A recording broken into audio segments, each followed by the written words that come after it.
So if I can just end with one of my favorite anecdotes.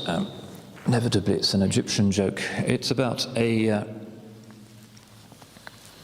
student who goes to Al-Azhar and spends years and years there because he's been so impressed by the ability of the scholars to give quite great khutbahs that he wants to do it himself. So he studies there, and he gets his ijazas, and he gets his alamiya, and then he gets all kinds of higher qualifications, and he masters rhetoric, and he masters oratory, and he masters logic, and he masters the Arabic language and Arabic poetry, and is really something. And at the end, when he finally graduates, he goes along to the office at the Wizarat al-Awqaf, the Ministry of Religious Affairs, and says, look, I've got all these qualifications, give me a masjid.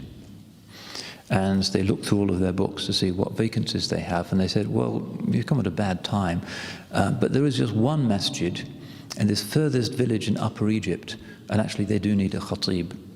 And the ego of this great man is dented because he thought he was going to get one of the great mosques of Cairo, the Sultan Hassan Mosque or something, and really show people what he was made of.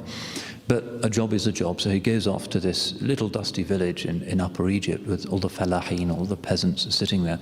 And the great day comes, it's Friday, and he mounts the minbar in his most splendid clothes, and it's like, the khutbah is like a firework display.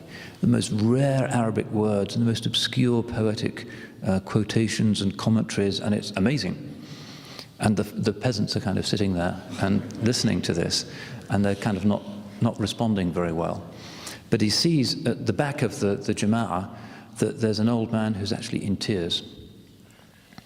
And so at the end of the khutbah, he goes over to the old man and says, you know, this is just so wonderful to find in this ignorant, God-forsaken place one man who understands the great things that I'm saying.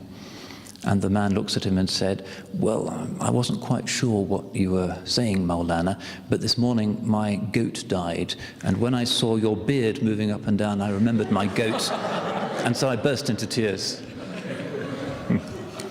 So that's very Ghazalian.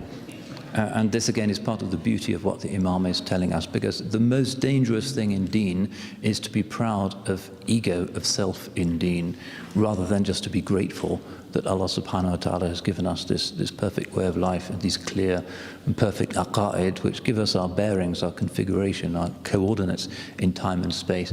Our state should be humility and gratitude, not boastfulness, because it's not a religion that we invented. These Qur'ans and Hadiths and all of this is not from us.